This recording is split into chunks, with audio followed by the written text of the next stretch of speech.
네, 오늘 핫이슈와 키워드 시간에는요, 100만 취업 준비생들이 궁금해하는 포털 검색어에 대해서 알아보고 그 검색어의 의미 살펴보도록 하겠습니다. 네, 아주 날카로운 분석을 해주실 두 분 자리해 주셨는데요. 네. 먼저 성공전략연구소 이내화 대표님, 안녕하세요. 안녕하세요. 안녕하세요. 네, 애청자 여러분, 긍정의 반대말은 무엇입니까 여쭤보면 부정이라고 하는데요. 예. 사실은 두려움이라고 합니다. 예, 그래서 애청자 여러분, 이제 3월이 시작됐는데 우리 잔매기과 함께 그 두려움을 타파하는 시간 만들어 보세요. 들이대! 네, 좋습니다. 자, 그리고 명지대학교 겸임교수이자 잡담의 컨설턴트 강형규 컨설턴트 함께합니다. 어서 오세요. 네, 안녕하세요. 안녕하십니까. 드디어 상반기 취업 시즌이 시작되었습니다. 이제 정신 바짝 차려야죠. 최소한 오늘부터는 입사 지원서를 2개 이상은 작성해야 됩니다. 네. 오늘도 취업의 진실을 파헤쳐 보도록 하겠습니다. 네, 좋습니다. 여러분들 TV 보실 시간 없습니다. 다만 잡매거짓만 함께 해주시길 바라겠습니다. 네. 자, 이번 주 핫 키워드 주제 바로 공개합니다. 자, 이번 주 주제는요, 회사 선택법 그리고 취업의 성공 비결 이렇게 두 가지가 준비되어 있습니다. 네, 회사 선택법. 뭐 많은 이야기가 나오고 있지만 사실은 어떻게 내가 원하는 기업을 찾아야 되는지 네. 많이들 모르고 계십니다. 2014년도에 공정거래위원회가 발표한 대한민국 전체 대기업 수가 1,690여 개나 되네요. 더 어려운 조사 결과예요, 사실은. 예, 사실 뭐 그렇게 많지는 않지만 또 네. 어떻게 보면 많다라고 볼 수 있는데요. 이 취업하실 때 저는 플랜 20라는 말을 잘 하는데요. 이 플랜은 계획이고 20는 20년 후를 말하는 겁니다. 그래서 이건 분명한데요. 근데 사실 모든 기준이 20년, 10년 뒤의 잣대를 모르기 때문에 우리들이 사실은 지금 현실을 보고 미래를 전망하지 않습니까? 네. 그러나 사실 중요한 것은 여러분이 입사해서 20년 정도 되시면은 대략 부장 또는 중요하게 위치해 있습니다. 그때 사회상을 좀 읽고 나름 들어가라는 거지. 지금 현재 있는 것처럼 뭐 급여라든가 그 회사의 위치라든가 어떤 동향을 보고 취업을 하시면 사실 그건 나중에 좀 큰 코 다칠 가능성이 많다라고 말씀드리고요. 또 하나가 있는데 나는 땡땡땡이다. 그래서 김태진은 땡땡땡이다. 이런 성공 방정식을 풀어보는 관점에서 보시면은 내가 할 기업이라든가 내가 갈 취업이 어느 정도 윤곽이 잡힐 거라고 말씀을 드리겠습니다. 그렇군요. 그중에서도 일단 현재 취준생들에게 인기 있는 업종을 좀 살펴보면요. 유통업, 금융업, 건설업 등이 또 있습니다. 그래서 이제 기업의 업종을 먼저 고르고 부서를 또 먼저 선택을 해야 되는데 일단 이 같은 유통업이나 금융업, 건설업, 직무를 탐색할 때 어떤 점을 좀 주의를 할지 팁을 좀 있으면 알려주시죠. 어떤 점을 주의하는 것보다도요. 우리가 업종이나 직무를 탐색할 때 NCS, 즉 국가 직무 능력 표준을 활용하시는 게 아주 좋습니다. 왜냐하면 NCS에는 실제 그 직무를 수행했던 사람들을 인터뷰한 내용이 아주 상세하게 수록되어 있기 때문에 첫 번째는 NCS로 활용하라. 두 번째는 워크넷에도 굉장히 좋은 정보들이 많이 있습니다. 워크넷에 들어가는 것도 좋은 방법이 있죠. 세 번째는 영업이나 건설업, 업종 면에서 봤을 때 건설업이나 금융업은 특히 우리가 실제로 그 일을 관찰할 수 있는 기회가 많이 있습니다. 네. 예를 들면 지점에 가도 많이 있죠. 그렇죠. 그래서 실제 그 일을 하시는 분들을 인터뷰하는 것이 아주 좋은 방법입니다. 혹시 박수진 아나운서께서는 모두가 선망하는 직업인데 아나운서 직업을 하면서 어려운 점 없었습니까? 일단은 좀 어려웠죠. 그리고 제가 생각하는 것과 정말 실제로 일할 때 이런 것들이 좀 다른 것도 있었고요. 네. 예, 그런 것들이 있군요. 그렇죠. 그래서 실제 우리가 직무를 분석할 때는 좋은 점만 분석할 게 아니라 어려운 점이 무엇이 있는지도 분석하는 게 실제 적응하는 데 있어서 굉장히 좋은 방법이라고 할 수 있습니다. 그렇군요. NCS를 활용하는 방법에 대해서 설명을 해주셨고요. 그런데 자신이 진심으로 원하는 기업이나 직무가 없다면 이걸 어떻게 해야 될까라는 질문도 사실은 좀. 근데 이런 분들 많을 것 같아요. 우문현답이 될 수도 있는데요. 사실은 들어가지 말아야 돼요. 정말 들어가지 말아야 됩니다. 제가 대학교 입학했을 때 오수했다고 했지 않습니까? 그러니까 사실은 하향 지원해서 과를 선택했어요. 그 전공을 전혀 써먹지 않습니다. 그러니까 입사해서 저는 백지 상태에서 직장 생활을 하더라고.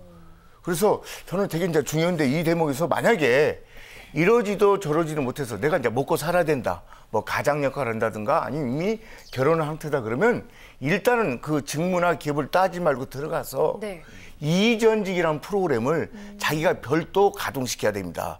그러니까 트랙을 두 가지로 가져가는데 어쩔 수 없어요. 본인이 이제 취약점이기 때문에. 그래서 여러분 이제 대학 들어가가지고 더러들 이제 편입시험이라는 이런 게 제도가 있잖아요. 그런 것처럼 이전직을 프로그램을 돌려보시면은 또 자기가 자기가 원하는 기업이나 직무로 다가갈 수는 있다. 그러나 지금 당장 없으면 여건이 되신다면 가지 마시라. 예.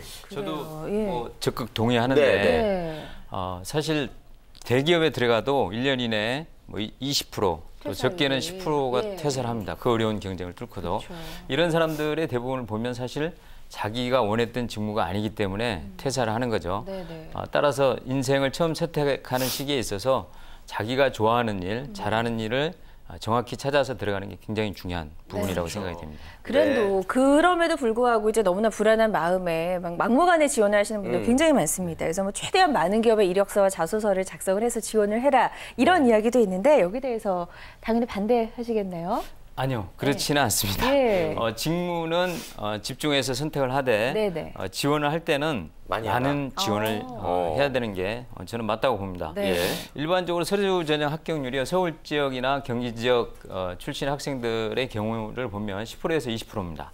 지방대 학생의 경우는 7.6%에서 8.6%입니다. 매우 낮죠. 따라서 가능한 많은 지원을 하는 게 문을 넓힐 수 있는 부분이고요. 제 개인적인 생각으로는 지방대 학생들의 경우 최소한 100에서 150개는 평균 써야 합격을 할 수 있다고 생각이 됩니다. 정말 부지런히 써야겠네요. 또 탈락하는 과정 속에서 또 배우게 되는 것들도 있으니까 맞습니다. 많이 지원을 하라라는 말씀 알겠습니다. 자, 그런데 탈락 이야기 뭐 나왔는데 회사 정보를 잘 몰라서 탈락하는 경우가 의외로 많더라고요. 잘 알 수 있는 방법 뭐가 있을까요? 사실은 사람한테가 정확해요. 사실 뭐 그러니까 인터넷에 나와 있는 뭐 이런 자료들은 너도 알고 나도 알기 때문에 그것은 뭐 어떤 뭐라 일종의 뭐 자기 나라의 어떤 그 경쟁력이 될 수 없는데, 그래서 저는 뭐 좀 엉뚱한 얘기 드리면 그 인사 담당자들, 채용 담당자나 교육 담당자들이 모여 있는 소위 HR 포럼 같은 게 좀 더러더러 있습니다. 거기에 문이 좀 이렇게 열려져 있어요. 열려져 있어 거기에서 가입해가지고 형님 이제 쫓아다니면서 실질적인 정보를 얻어내고 거기에서 뭐 꼭 대기업뿐만 아니라 중소기업이나 중견기업의 인사담당자들이 드리는 그런 정보가 정말 좋은 팁이거든요. 그러나 똑같이 시작하지 마시고 그래서 그렇게 좀 적극적으로 활동을 하는 것도 좋지 않을까 생각합니다. 그래요. 그런 식으로 한다면 아무래도 더 살아있는 정보를 우리가 얻을 수 있을 것 같은 생각이 들고요. 마지막으로 취준생들을 위해서 어떤 기준으로 회사 그리고 직무를 선택해야 되는지 끝으로 한번 정리해 주실까요? 저는 개인 측면과 기업 측면으로 나눌 수 있다고 보는데요. 개인적인 측면에서는 우선 아까 말씀하셨지만 정말 자기가 좋아하는 일, 이 부분을 찾아서 지원해야 되고 또 기업적인 측면에서는 기업을 잘 알아야 되겠죠. 이 부분은 사실 우리 구직자들도 선택을 할 수가 있습니다. 기업도 선택을 할 수 있지만 그래서 그 기업이 망할 기업은 아닌지 이 부분을 꼭 살펴봐야 되겠죠. 그러기 위해서는 현재 금융감독원의 전자공시 시스템이라는 게 있습니다.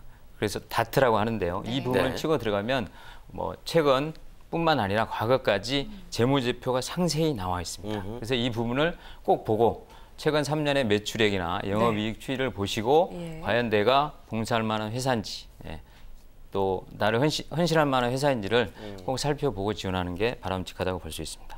여러분들의 간절한 만큼 공부 더 많이 하셔야 될 것 같습니다. 두 번째 키워드로 넘어가 볼까요? 취업의 성공 비결이 또 주제로 준비가 돼 있네요. 취업 성공 비결. 저희가 이제 3년째 파헤치고 있는 부분인데 취업 성공 비결을 좀 어떻게 해서 좀 꼽아줄 수 있을까요? 사실은 저는 이제 오늘 좀 제가 강의하는 방식이라든가 이 방송에서 나온 얘기가 조금은 추상적이면서 압축적입니다. 그래서 저는 취업이라는 단어를 이 질문을 받고 좀 나름 이제 정리를 해봤는데 취업은 스토리텔링이다. 스토리텔링. 스토리는 이야기고 텔링은 말하기잖아요. 근데 굳이 이걸 설명해서 말씀하면 스토리는 나의 자기소개서라든가 이력서고 텔링은 면접에서 일어나는 뭐 PT라는 이런 것들을 말합니다. 그러니까 명확히 한번 생각해 보세요. 내가 스토리가 있는지 없으면 만드셔야 되죠. 그렇지 않습니까? 그다음에 텔링을 잘 못한다. 그러면 연습을 해야 된다는 거죠. 그래서 사실 이런 게 옛날에 이런 책이 있었습니다.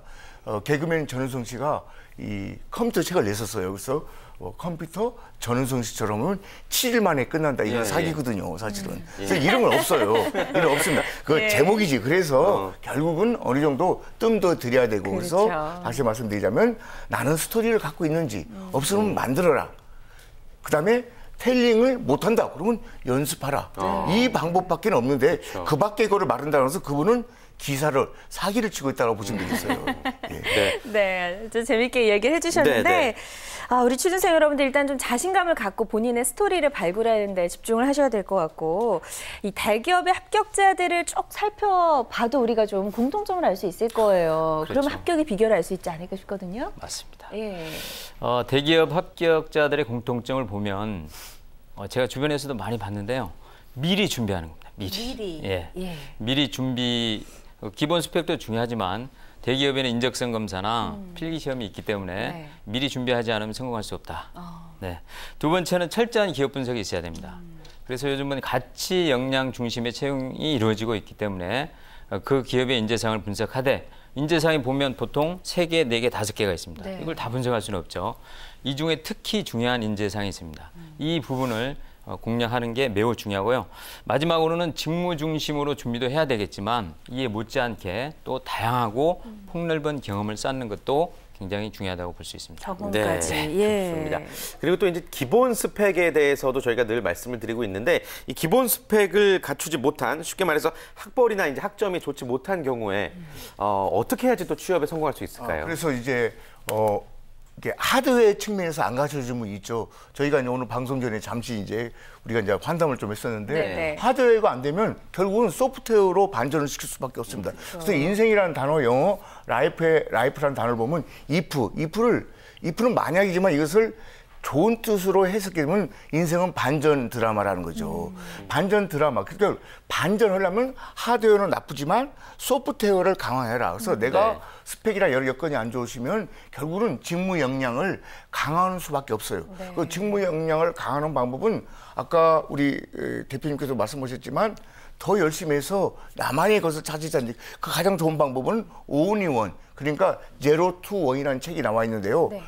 독점할 수 있는 역량을 갖고 있으면 된다는 거죠. 가령 뭐 특허를 가지고 있다라든가 그 회사가 원하는 중요한 노하우를 나는 가지고 있다라든가 그러면 매칭이 된다는 뜻입니다. 그렇죠. 근데 자꾸 하드웨어만 걱정하시고 나는 안 된다고 하시면은 그건 자기가 실패하는 거죠. 그러니까 나만이 갖고 있는 강점이 꼭 필요하다.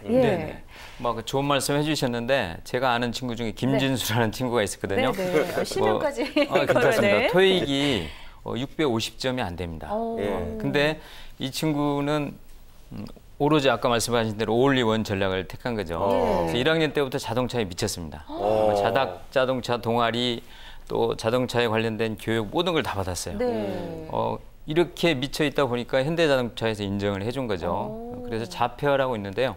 그 부분에 도전을 해가지고 이 친구가 당당히 합격을 했습니다. 아주 좋은 사례입니다. 네, 축하드립니다. 네. 자, 그래도 어쨌든 일단 서류 전형을 패스를 해야지 우리가 면접이든 뭐 인적성이든 도전할 수가 있을 텐데 서류 전형에서 꼭 있어야 될 합격 비결 있으면 좀 공개해 주시죠. 네.